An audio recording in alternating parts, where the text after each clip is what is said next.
Astrality's Struggle with Egoism, Amfortas and Parzifal. In my last lecture, I tried to draw your attention to two legends, the Paradise legend and the Grail legend. I did this to show that these two legends represent esoteric imaginations that we may really experience at the proper moment. You will recall that the Paradise legend may be experienced when we become independent of the physical and etheric bodies, as during the unconscious state of sleep, and when we perceive clairvoyantly and consciously the physical body and allow our perceptions to be inspired by it. On the other hand, when we are inspired by the etheric body, we experience the Grail legend. Now we must also remember that such legends were presented as poetry or as religious legends, and they became available to humanity in a specific form at a particular time. The origin of such legends, which emerge as poetry or religious writings in the unfolding of human history on the physical earth, is in the mysteries, where clairvoyant observation discovered their meaning. Thus, when these legends were composed, it was most important to ensure that both the subject matter and tone were appropriate to the time and to the people who received them. We discovered in the previous lectures how, through occult or esoteric development, we change in certain ways in our physical and etheric bodies. Today, the astral body and the eye will be considered in greater detail, and then we will return briefly to the physical and etheric bodies. We already saw that as we try to progress in self-development by acquiring spiritual wisdom and truth, changes are evoked in areas of our spiritual and physical organization. Through the Akashic record, regarding very different periods of development, we are shown that in ordinary human historical development, these various parts of human nature change very naturally, as it were. We know, for example, that during the first cultural epoch, following the great Atlantean catastrophe, the ancient Indian epoch, changes in processes in the human etheric body became possible. The ancient Persian epoch saw changes in the astral body. The Egypto-Chaldean epoch allowed changes in the sentient soul. And during the Greco-Latin epoch, changes could occur in the intellectual or mind soul. Today, changes in the consciousness soul are the most important. If a legend arises, for example, during an epoch when the intellectual or mind soul changes, so that what occurs within the intellectual or mind soul becomes especially important, such a legend should be presented so that it considers what is appropriate for that particular time. It could even be said that in the mystery centers where the legend arises, the legend should be framed in such a way that the changes occurring in the intellectual or mind soul are protected from the legend's potentially harmful influences, while remaining particularly receptive to its positive effects. Within the mystery schools, those who have the task transmitting such legends to the world cannot merely follow their own innermost impulses, but must be guided by the dictates of the time. Thus, when we investigate properly in this direction, we will better understand the changes that occur, especially in the human astral body, when we develop esoterically. The astral body is somewhat detached in the case esotericists. Let me read that again. The astral body is somewhat detached in the case of esotericists, or those who seriously engage in anthroposophical inner development, and who place spiritual knowledge at the center of their lives. For ordinary human beings, it is not separated as much or as independent as it is for one in the process of esoteric development. In the esoteric student, the astral body becomes independent to a certain extent. It detaches itself. The astral body does not slip unconsciously into a kind of sleep state, but becomes autonomous and detached. It therefore experiences in a different way what an individual normally experiences in sleep. Thus the astral body attains the appropriate condition. In the ordinary human being, living in the outer world, the astral body is connected with the other bodies, and each influences it in a particular way. In this case, the singular characteristics of the astral body don't come into consideration, but when separated from the other members, its distinct qualities become evident. What are the distinctive characteristics of the astral body? I have already mentioned, perhaps to the dismay of some in this audience, that the characteristic feature of the human astral body on earth is egoism. When considered apart from the influences originating in the other members, the etheric, physical, and so on, the human astral body reveals its essential character, and this essential nature is, in fact, egoism. That is, the effort to live solely in and for itself. Such is the nature of the astral body. Indeed, the astral body as such would have a serious problem, indeed would remain incomplete and unfulfilled, if it could not permeate itself with the force of egoism. If it could not say, basically, whatever I do, I want to do through my own efforts. I want to figure out everything on my own. And above all, I want to give the most careful attention on my own behalf. Close quote. This is the proper disposition for the astral body. And if we keep this in mind, we will realize that esoteric development may present certain dangers in this direction.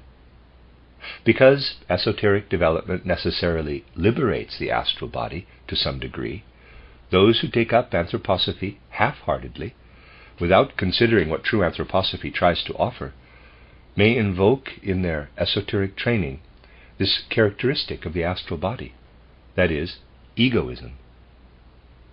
This may be observed in many theosophical and occult societies, where, although selflessness and universal love are continually advocated as moral principles, egoism nevertheless flourishes because of the natural dissociation of the astral body.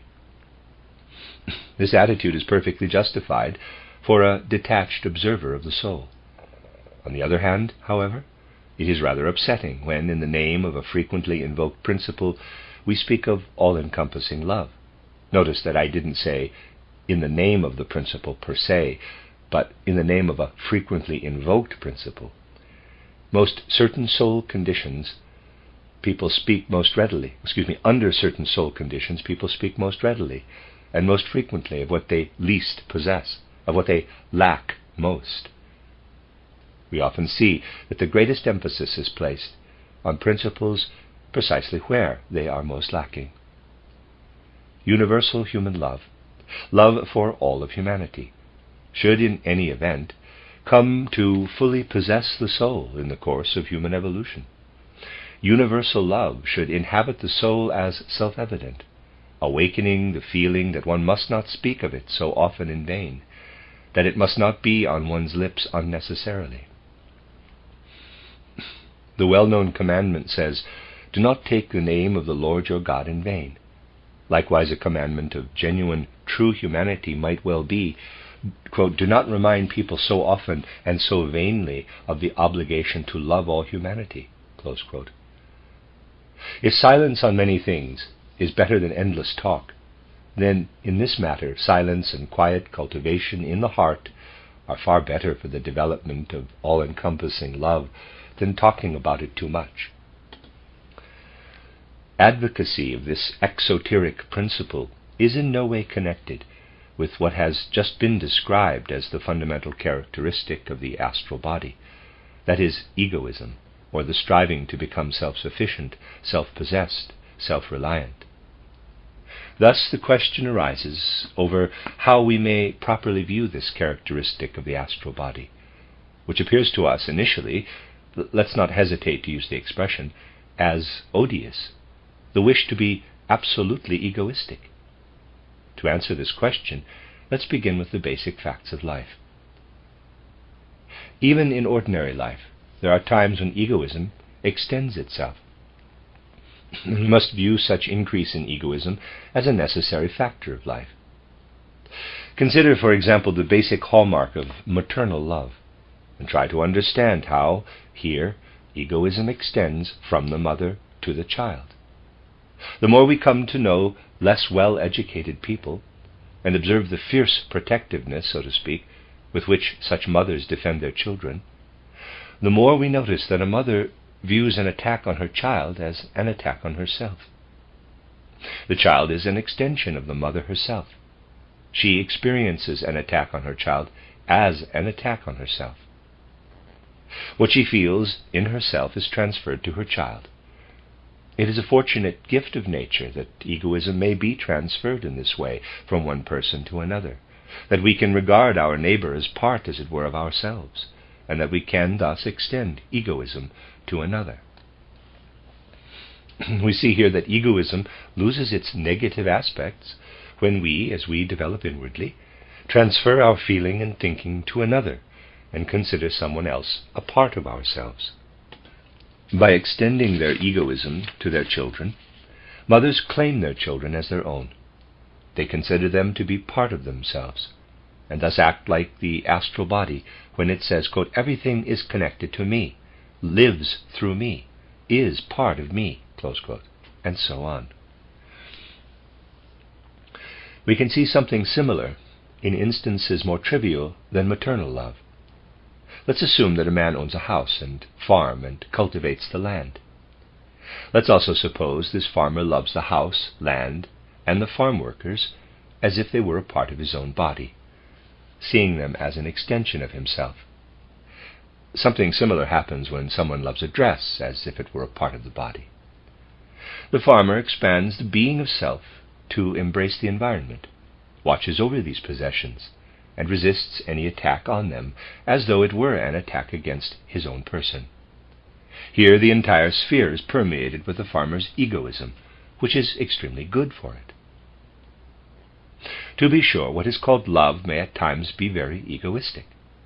Observation of life shows that what is called love is often self-serving. But egoism extended beyond the person may also be very disinterested. That is, it may cherish what it owns and devotedly protect it. We learn from such examples that life cannot be circumscribed by abstract concepts. We talk of egoism and altruism, and we can devise very beautiful theories based on such notions. Reality, however, destroys such systems. But when egoism extends its interest so that it considers the environment as part of itself, cherishing and fostering it, then egoism becomes selflessness. On the other hand, altruism may try to make the whole world happy by imposing its own preferences, its thoughts and feelings at all costs. And altruism may act on the grim presumption that if you don't want to be my brother, I'll crack your skull. In this case, altruism may become extremely egoistic. Reality that is concerned with facts and forces cannot be circumscribed by abstract notions, and much of what stands in the way of human progress arises from the immature belief that reality can be tailored in some way to fit abstract notions. We may therefore describe the astral body as an egoist. This means that every development that would liberate the astral body must recognize the interests of humanity by expanding and becoming progressively wider. Indeed, before the astral body can liberate itself properly from the other members of human nature, it must become interested in the whole earth and all of earthly humanity. The interests of earthly humanity must become our interests. Our interests must no longer be associated in any way with what is personal. Whatever concerns humanity, not just in the current epoch, but everything that has happened to humanity at any time in the course of Earth's development, must arouse our deepest interest. We must come to include in our concerns not just those related to us through blood ties, or things related to us as an extension of ourselves, such as one's house, farm, and land. But we must make everything associated with the Earth's development our own concern. When in the astral body we have become interested in all earthly affairs, when all the affairs of the earth have become our own concern, we may entrust ourselves safely to the egoism of the astral body. But the interests of humanity must become our interests. Consider, from this point of view, the two legends I spoke of last time. When they were given to humanity, they were given to raise human beings above their private and personal interests, so they might devote themselves to the general interests of humanity. The Paradise legend brings us directly back to that first stage of earthly evolution, when human beings had not yet entered their first incarnation. They were about to do so, as Lucifer approached them, when their whole development was still before them, when they could actually still enter into all the interests of humanity. The Paradise legend is the greatest educational legend. It raises the deepest problems of education and training. It raises us to envision all of humanity, imprinting in every human heart an interest that speaks to every human being. When the images of the Paradise legend, as we have tried to understand them, penetrate the human soul, they also permeate the astral body. Because of these images, human beings can extend their horizon to embrace the whole earth, and the astral body may thus take an interest in all that now enters its domain. The astral body reaches the stage where it may consider the interests of the earth its own. Try to reflect seriously and conscientiously on the universal teaching power of this legend, and on the deep spiritual impulse behind it. This applies also to the Grail legend.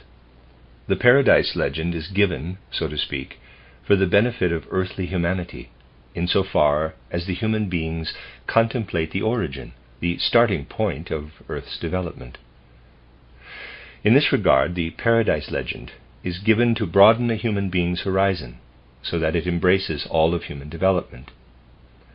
In contrast, the purpose of the Grail legend is to penetrate into the inmost depths of the astral body, into the archetypal interests of the astral body, because if left to itself, the astral body becomes an egoist and considers only its most innate selfish interests. We can deviate in only two directions regarding the astral body: that of Amfortas, before Amfortas was fully redeemed, and that of Parzifal. In relation to the astral body, true human development exists between these two. The astral body tries to develop the forces of egoism in itself, if it introduces personal interests into this egoism. However, then the astral body is undermined, and instead of extending its interests to embrace the whole earth, these interests are limited to a single isolated personality. Such, however, must simply not happen, because then the whole human personality is wounded through the personality, whose I is expressed in the blood. That is, we make the mistake of Amfortas. Amfortas's basic error is the introduction of personal wishes and desires, which may then persist in the person, into the sphere where the astral body should have acquired the right to be an egoist. As soon as we bring personal interests into the sphere where the astral body must overcome them, it introduces a suffering that will not heal. We become the wounded Amfortas. The other error may also lead to harm, and can be avoided only if the one exposed to such misfortune is as innocent as Parzifal. Parzifal sees the Grail pass repeatedly before him, and he too makes a grave error, although one of omission. Every time the Grail is carried before him, it is on the tip of his tongue to ask for whom this food is really intended. But the question dies on his lips, and finally the meal ends without his having asked the question. Then, after the meal, he withdraws, without taking the opportunity to make up for his omission. It's as if a person not yet fully mature were to become momentarily clairvoyant during the night. as if separated by an abyss from what is contained in the citadel of the body, and after briefly contemplating it without having gained the necessary knowledge, that is, without having asked the requisite question, discovering that everything has closed in again around the moment of clairvoyant vision. Even after waking up, such a person would be unable to enter the citadel again. What was it that Parzifal actually failed to do? The content of the Holy Grail has been mentioned. It is the substance that nourishes the physical instrument of the earthly human being. It is the pure mineral extract derived from the food that in the purest part of the human brain unites with the finest sense impressions. To whom should this food be served? If we turn to the esoteric presentation in the mysteries instead of the external description, we discover that the Grail should be offered to the person who has come to understand the maturity necessary to lift oneself gradually and with increasing awareness to knowledge of what the Grail is. But how does one attain the capacity to lift oneself consciously to the Holy Grail? The poem clearly indicates for whom the Holy Grail is intended. When we turn to the tradition of the Grail legend in the mysteries, this is obvious. In the original legend, the lord of the castle is the Fisher King, a king who ruled over a fisher folk. There was, however, another person who also lived among the fisher folk and did not want to be their king, but wanted a different relationship to these fishermen. He refused to rule over them as king and brought them something other than kingly rulership, that is, Christ Jesus. This shows then that the error of the fisher king or Amfortas in the original legend is the error that inclined him in a certain direction. Amfortas is not fully worthy to receive healing through the Grail, because he wants to rule over his fisher folk by force. He does not wish to permit the Spirit alone to rule among the folk. Initially, Parzifal is insufficiently awake inwardly to ask in full self-consciousness, quote, "What is the purpose of the Grail?" Close quote. What does this question demand? It demands that the Fisher King uproot his personal interest and enlarge his interest to embrace all humankind in imitation of Christ Jesus. Parzifal, however, must raise his interest above that of a mere innocent spectator to understand inwardly the commonality of all human beings, humanity's right, the gift of the Holy Grail. Thus, in a wonderful way, the original Fisher King, in the context of the ideal of the mystery of Golgotha, hovers between Parzifal and Amfortas. At the turning point in the legend, there is a delicate hint that on the one hand, the Fisher King has introduced too much personality into the spheres of the astral body, and that on the other hand, Parzifal has not shown enough interest in the general affairs of the world, and is still too naive, too unresponsive to world concerns. The tremendous educational value of the Grail legend is that it was able to influence the souls of the disciples of the Holy Grail, so that they perceived a kind of balance or scale. On the one side, what Amfortas represented, and on the other, what Parzifal represented.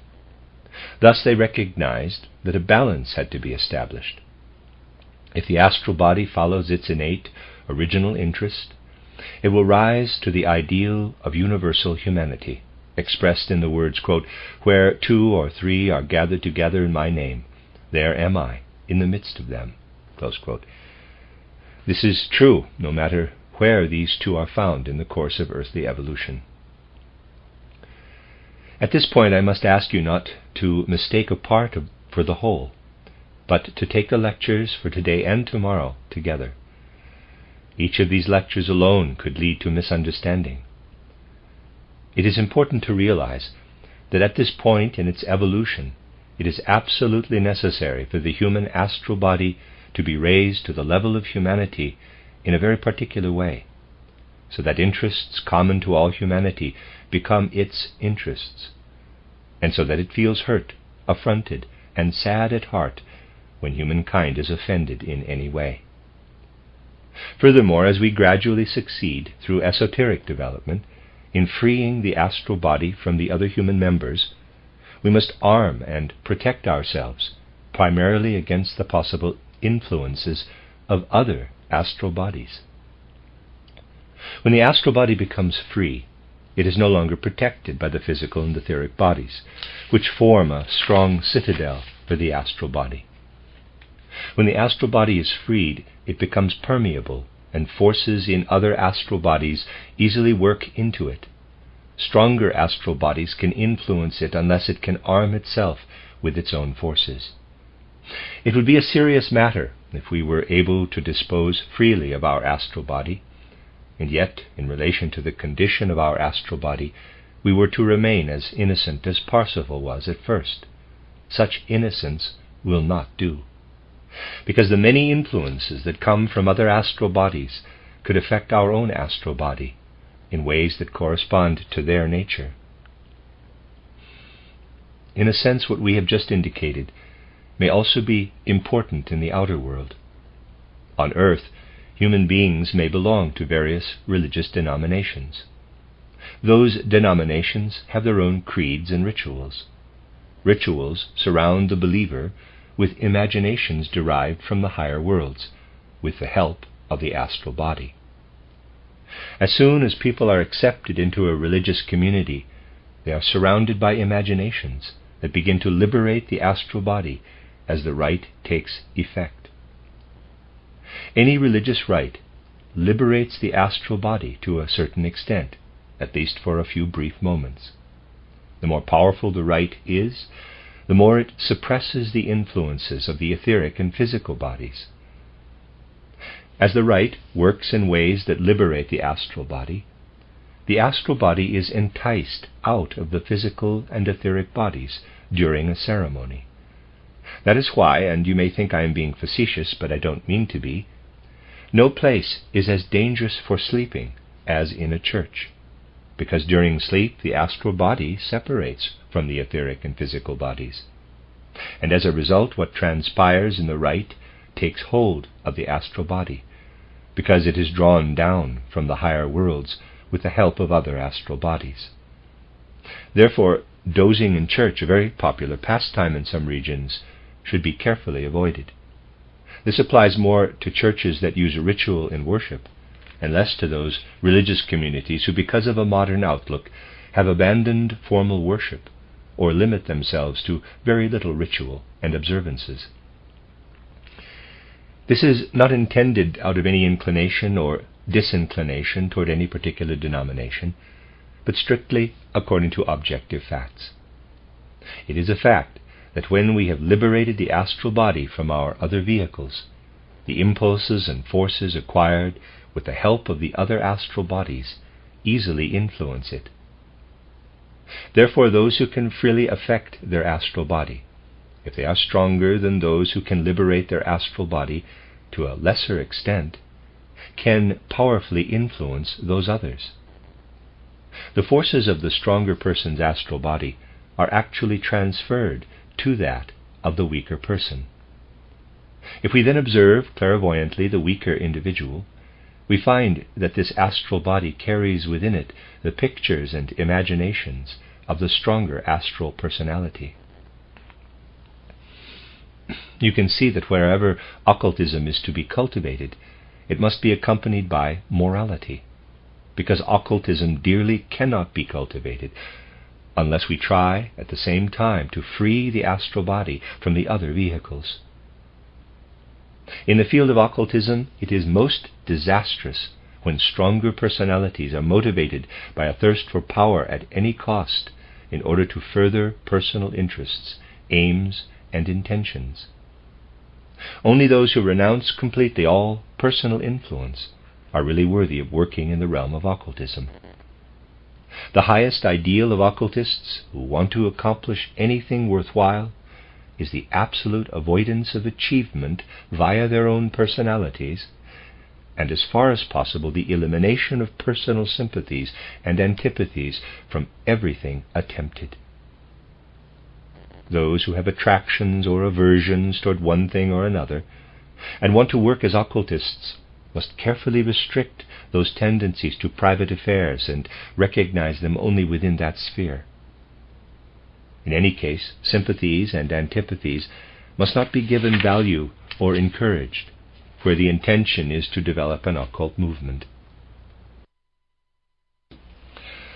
As contradictory as it may sound, we may say that for occult masters, their own teachings are least important, because in the end they can give only according to their individual talents and temperaments. Such teachings are important only if nothing personal is involved, but only what can help the human soul. Thus, occult teachers never impose any aspect of knowledge on their own era that they recognize as unsuited to the time, or perhaps as suited only for another age. We must remember these things when, through the effects of occult development, we speak of the characteristic nature of the astral body. In the preparation for our own age, and in its further development, another complication arises. What is the characteristic of our epoch? It is the epoch for developing the consciousness soul. Nothing is more closely connected with the egoism related to our narrow personal interests than the consciousness soul. Hence, in no other age has there been so great a temptation to confuse our most personal interests with the general interests of humanity. Therefore, our epoch must gradually draw, as it were, humanity's interests into the human, especially the part of the human I, capital, that is the consciousness soul. Indeed, we can see as a compensation in our time that human interests press in toward the I, toward the central point of selfhood. With this in mind, it is extremely instructive to seriously ask whether, for example, St. Augustine's title, Confessions, would have been possible in ancient Greece.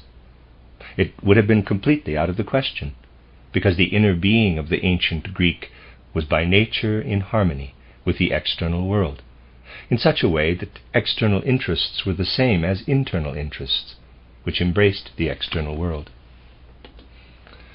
Consider the whole of Greek culture.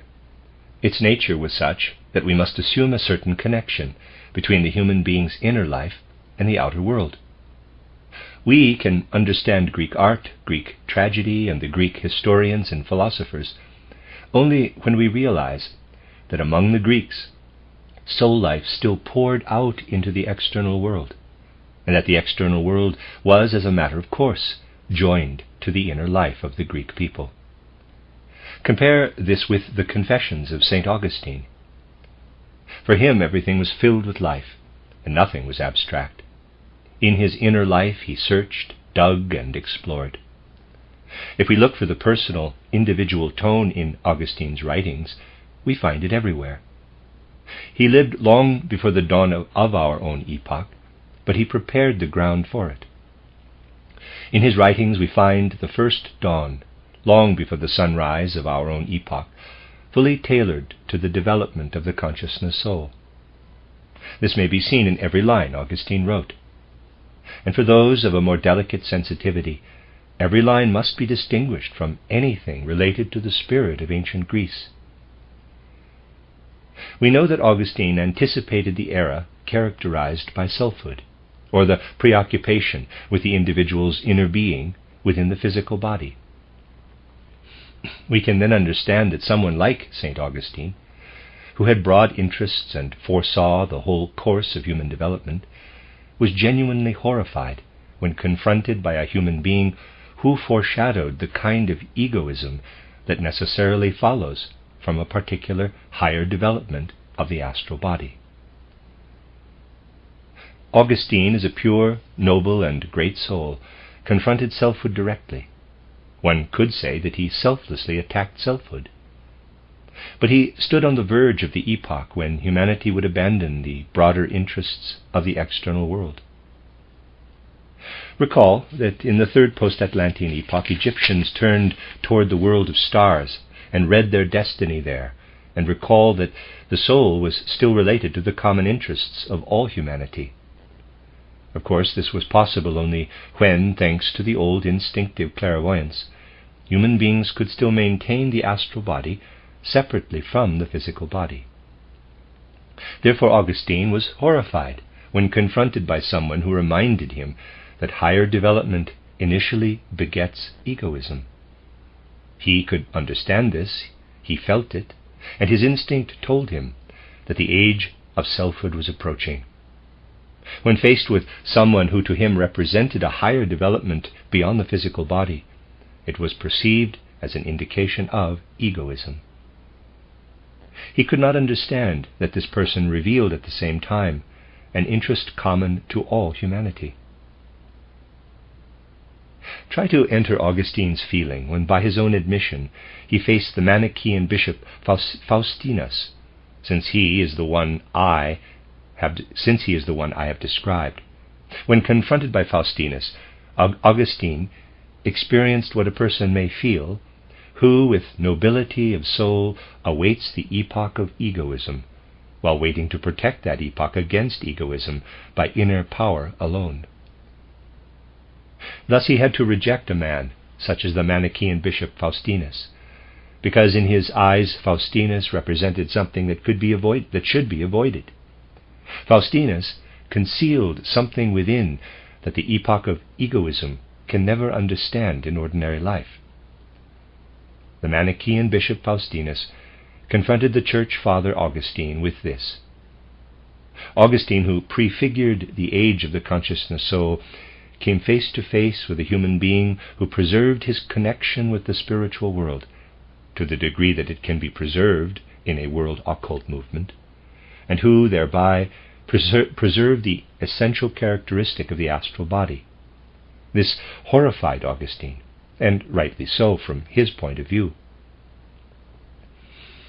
Let's move forward a few centuries, when we meet a man at the University of Paris, little known in the field of literature, for what he has written gives no insight into his personality. His writings appear pedantic, though his personal influence must have been considerable.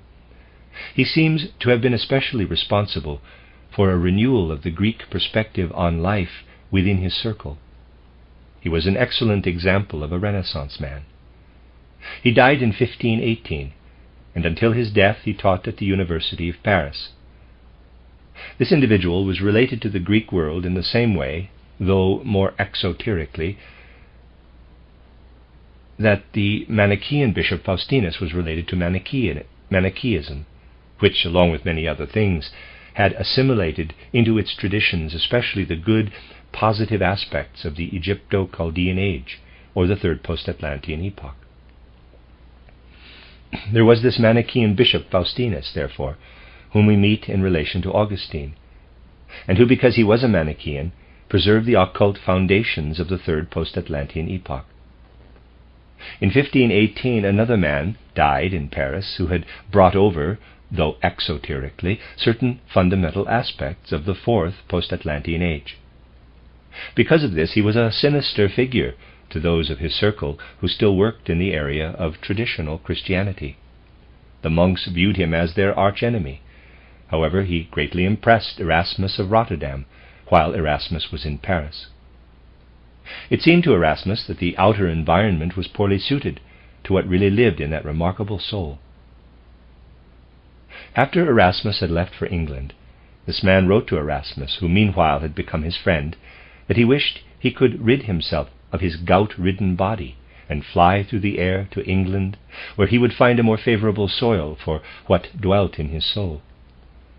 Thus, when we bear in mind the relationship between the sensitive Erasmus and this personality, we can begin to understand this personality, who was then active and able to revive Greek feeling and thinking so vividly.